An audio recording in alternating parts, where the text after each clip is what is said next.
I will show you that this can be used to explain many patterns, including the kinds of things that Piketty has talked about in his book. So this is one of the driving elements of my approach is the emphasis on competition, on real competition. Now, real competition, I will show you over this course, it's extremely different from the notion of perfect competition or its dual, which is imperfect competition.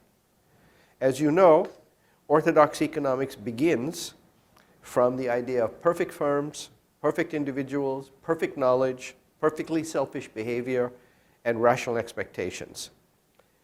Heterodox economics begins from the idea that firms are not perfect, that individuals are not perfect, knowledge is imperfect, that expectations are bounded by lack of information, but that approach is the dual of the perfection approach because it is tied to the idea that you can explain the real world as deviations from perfection.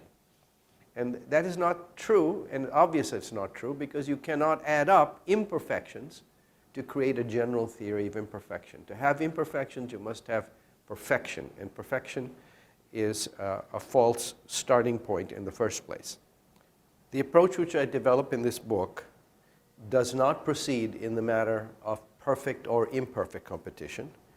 Rather, I develop a framework based on real behavior and real competition to explain the empirical patterns of demand and supply, including downward sloping demand curves, consumption functions, elasticities of demand for necessary and luxury goods, income elasticities, and a variety of other things without any reference to utility or utility maximizing or optimality or any of the standard tools of microeconomics.